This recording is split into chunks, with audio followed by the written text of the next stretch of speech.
หุกขี้ข่อยนี่จะขึ้นไปจะเป็นผู้ใดของจะหันโอบค่ำไปบ่โอ้เจ้ากล้าขึ้นเสียงแต่ข่อยบ่ปื้อเป็นหยังข่อยสิบ่กล้าจะมีหยังให้ข่อยย่านเดี๋ยวนี้เงินค่ำกำแก้วกินยาก็มีแต่ข่อยนี่หาให้เจ้ากินข่อยสิย่านจังอีสั่งซื้อรถใหม่ลากรถใหม่ก็ประกาศในคนเบิดบ้านนี่ก็ฮู้แต่ว่าคันใส่ก็สิฮู้ซั่นบ่ว่าเฮามีรถใหม่มีรถงามจะบ้าบ่บักจอยกุ้งในรถกระบะงามๆเสียข่อยน้อยหน้าเขานี่บ่ข่อยอายไดสิอายสังเฮ้ยอย่างน้อยเฮาก็บ่ได้ตากลมตากฝนแต่ว่าเจ้าบ่อายอยู่ข่อยอายแม่นอยู่เจ้าคนบ่มีเกียรติบ่มีศักดิ์ศรี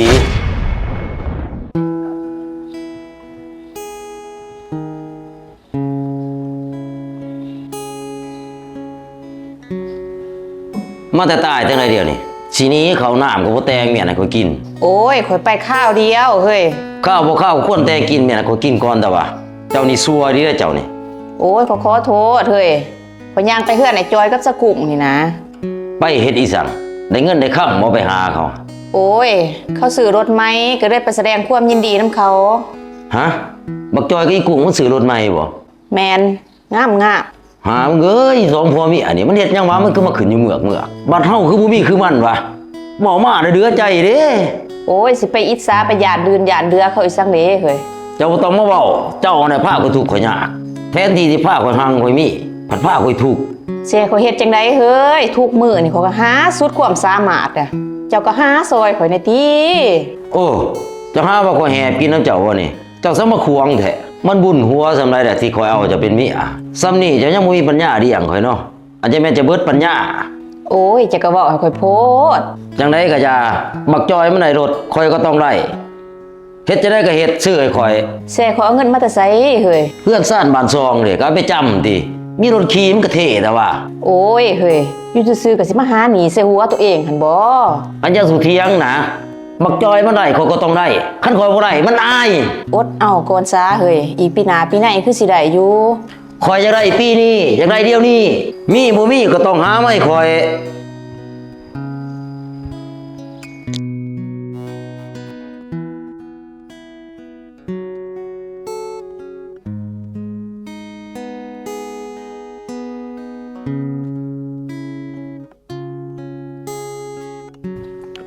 สบายดีมิเซียวสบายดีเป็นจังไดนั่งก่อนไปจังไดมาจังไดมีเวียกบ่โอ้ยมาดินน้ำนี่แหละบ่ได้มาล้นเด้สู้ๆแห้งเนาะเฮือนนี่เนาะแต่ว่าหมอจอยไปใส่โอ้ยไอ้จอยล่ารถไปติดป้ายโอ้แม่นแน่เนาะพวกเจ้าซื้อรถใหม่ข่อยก็ซื้อรถใหม่คือกันนี่แม่นบ่โอ้รถเก๋งงามเนาะงามแท้รถข่อยหั่นว่าแต่รถเจ้ารถอีสังงามอยู่บ่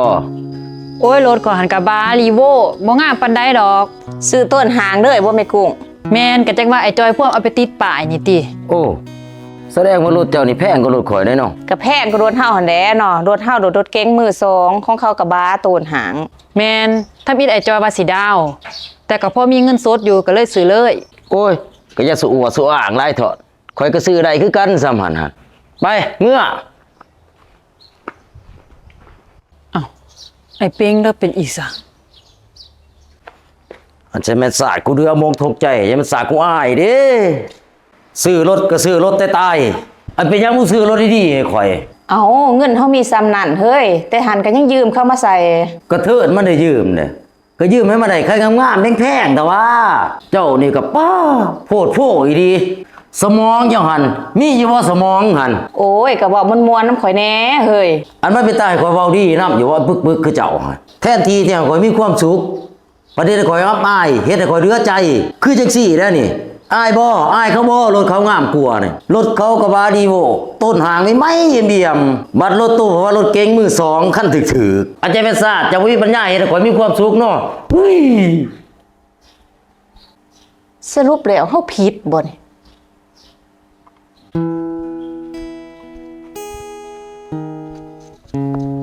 จังได๋เฮ้ยไปยืมเงินให้ข่อยได้บ่สิยืมมาเฮ็ดหยังเฮ้ยอ้าวก็ยังว่ายืมมาซื้อรถใหม่ให้ข่อยอดเอาก่อนติว่าเฮ้ยคันนี้มันก็พอขี่พอไปพอมาได้อยู่จะบ้าบ่บักจอยกุ้งในรถกระบะงามๆเสียข่อยน้อยหน้าเขานี่บ่ข่อยอายไดสิอายสังเฮ้ยอย่างน้อยเฮาก็บ่ได้ตากลมตากฝนแต่ว่าจะบ่อายอยู่ข่อยอาย แม่นอยู่เจ้าคนบ่มีเกียรติบ่มีศักดิ์ศรี จังได๋ก็สิเอามันได้บ่นี่แต่เฮาเป็นหนี้เด้อเฮ้ย เจ้าสิย่านยังซ้ำเป็นหนี้คนมีหนี้คือคนมีเกียรติไปยืมไม่ข่อย ไปยืมไผก็ยืม อ้าวจะได้ปื้อนั่งก่อนไปจังใดมาจังใดโอ้ยว่าอยากมาขอความช่วยเหลือนำโตนี่นะกุ้งเอ้ยขอความช่วยเหลืออีสังให้เฮายืมเงินหน่อยติสิซื้อรถให้ผัวนี่สิตายแล้วอยากได้แฮะอ้าวบัดรถเก๋งตัวนี่ก็คือจังว่าซื้อมึงนึงนี่โอ้ยเพิ่นบ่พอใจอยากได้รถกระบะแบบรถโตหั่นน่ะผัวโตนั่นก็โพดเนาะแม่นให้เฮายืมหน่อยติเฮาสิเอาใบตาดินมาค้ำนำโตดอกถ่ายจอยมาก่อนเด้อแต่ใส่เราทอนมาให้ว่าแต่ไอ้จอยสิวิได้ผัวโตน่ะเราไปใส่เฮามาหยามใดก็คือบ่เห็นเลยจักเถื่อโอ้ยไอ้จอยแล้วคนเวียกหลายรับไปเลย จะโทษเอิ้นเขาบ่ได้บ่ตาจอยสะกุ่งอิหยัง บอกแล้วเจ้าน่ะเขามา บัดอ้อมค้างอ้อมแอมนี่คนในบ้านนี่เอิ้นมาเบิดอยู่บ่ ก็เอิ้นอยู่แต่บ่ได้เอิ้นเบิดเฮ้ยเอิ้นแต่ผู้สนิท ป้าเจ้าก็พูดซื้อรถใหม่ลากรถใหม่ก็ประกาศในคนเบิดบ้านนี่ก็ฮู้แต่ว่าคันซั่นก็สิฮู้ซะบ่ว่าเขามีรถใหม่มีรถงาม จักแดเขาก็เอิ้นแต่ผู้สนิทแหน่เนาะแต่นี่ก็จักเขาสิมาหรือบ่ไผก็ว่าค่า ตายเดี๋ยวนี่มื้ออื่นจะไปบอกในบ้านเด้อให้เขาประกาศทั้งโทรโคงโลดว่าเขาซื้อรถใหม่อะ จะก็สิเป็นบ้าได้นะไอ้ปิง สิเป็นบ้าหยังข่อยอยากอวดข่อยอยากให้คนเบิดโลกนี่ฮู้ว่าข่อยซื้อรถใหม่ สบายดี สบายดีเสื้อนางใส่จอยสิวิไลผัวเจ้าคือบ่เห็นมานำกัน โอ้ยไอ้จอยเพิ่นค่าเวียกจังน้อยเพิ่นสิมาน้ำหลัง อู้จนสิจบเรื่องเลยยังบ่ทันได้เห็นเนาะผัวเจ้าตาจอยสิวิไล บ่ตีแหละเวียกเพิ่นหลาย แม่นบ่แม่นอายบ่เห็นข่อยได้รถใหม่เห็นข่อยมีรถงามก็คือสิอายเด้เนาะยังบ่กล้ามา จะก็เว้าไปไอ้ปิงไอ้จอยแล้วค่าเบียก อันเจะสิเว้านะปือข่อยฮู้จักสันดานมันดีบักจอยหั่นมันย่านข่อยดืนนี่ เห็นข่อยมีรถใหญ่นี่มันรับบ่ได้มันบ่กล้ามา โอ้ยจักน้อยแล้วก็มาไอ้จอยหั่น อันเจ้าสิเว้านะกุ้งเจ้าก็คือกันนั่นแหละคือสิอิจฉาเด้เนาะเห็นข่อยได้รถใหม่รถงาม โอ้ยไอ้ปิงข่อยสิอิจฉาเจ้าอีสังข่อยเห็นเจ้าได้ข่อยก็ดีใจนำ อุ้ยก็บ่เชื่อหัวแตกอย่าดอกใจคือสิซ้ำไฟบ่ได้เนาะความอิจฉาหั่น ห่วยไอ้ปิงจะเว้าดีๆนี่เป็นหยังกับหมู่หั่น ข่อยสิเว้าดีแต่กับคนหวังดี แต่คนบ่หวังดีเขาบ่เว้าดีนำ ห่วยไอ้ปิงข่อยบ่หวังดีอีสังกับเจ้าเดี๋ยวนี้นี่ ก็สิมีในหั่นนั่นแหละอันสองผัวเมียเจ้าหั่น ปื้อผัวโตหูอยู่บ่บ่เอาเงินมาแต่ใส่ซื้อรถ ก็เงินกูเองนี่แหละสิเงินผู้ใด ไอ้ปิงอย่าสิเว้าใหญ่ได้นะเบาๆลงแน่ก็ดีเด้อควบขี้โมของจ้ะ ข่อยขี้โม้อีหยังคันบ่แม่นเงินเฮาไผสิให้เฮา เงินที่ข่อยซื้อรถให้เจ้าหั่นข่อยก็ไปยืมไอ้จอยยืมสกุ่งนี่แล้วมาซื้อรถให้เจ้าหั่นบอกคนแน่ บ่ว่าปือ ปื้อเฮาสิเมื่อก่อนเด้อเฮาอารมณ์เสียล่ะโชคดีเฮ็ดบ่จะเฮ็ดให้หมู่หายเด้อฮะ เจ้าที่เฮ็ดให้ข่อยหายหั่นยืมไผบ่ยืมไปยืมบักจอยยืมอีกุ้งนายเด้จักกูสิเอาหัวไปมุดอยู่คุมได้เด้นี่ เจ้านี่ก็ตั้งซัว ห่วยคันบ่ให้ข่อยยืมไอ้จอยกับสกุ่งใส่ข่อยไปยืมไผของหมู่ข่อย ยืมไปก็ยืมติเอาไปขายรถนั่นข่อยบ่ขี่ขายแล้วเอาเงินไปส่งมันได้ไปยืมมันใหม่ซื้อคันใหม่ข่อยเอาแพงกว่าเก่า เอาโอเคข่อยนี่จะคิดว่าจะเป็นผู้ใดของจะหันโอบค่ำไปบ่ โอ้เจ้ากล้าขึ้นเสียงแต่ข่อยบ่ปือ เป็นหยังข่อยสิบ่กล้าจะมีหยังให้ข่อยย่านเดี๋ยวนี้เงินค่ำกำแก้วกินยาก็มีแต่ข่อยนี่หาให้เจ้ากินข่อยสิย่านเจ้าอีซ้ำ โอ้อ้างบุญอ้างคุณอีกเนาะ จักอ้างบ่อ้างทุกมื้อนี่ก็มีแต่ข่อยนี่แล้วหาเลี้ยงนางนาเจ้าหัน เจ้าสิเศร้าและเศร้าเจ้าน้อยข่อยป้าเจ้า ปลากับปลาติ โธ่เจ้าน้อยข่อยป้าอีนี่จะอยู่ยากเด้อจะสิอยู่น้ำไผ จะบ่ต้องเป็นห่วงน้ำข่อยดอกห่วงเจ้าเองหั่นคันบ่มีข่อยได้จะสิไปแหบผู้ใด โอ้ยข่อยเว้าข่อยจ้ากันนะเฮ้ย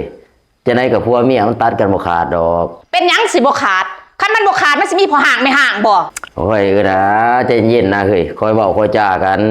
หนี นะ ก็ยังว่าหนี โอ้ยเนาะเอ้าบ่ใจเย็นเด้อเขาจังสิมาใหม่ มีผัวแนวนี่หาใหม่ดีกว่า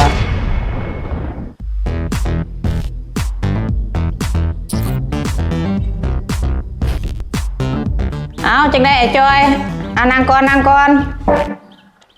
จังได้คือมาสาแท้อ้าย โอ้ยเวียกหลายไปใส่เมือดอะสกอกสกุ่งผัวจะเอาไปใส่แหละ โอ้ยคันนี้เบิดเด้อเด้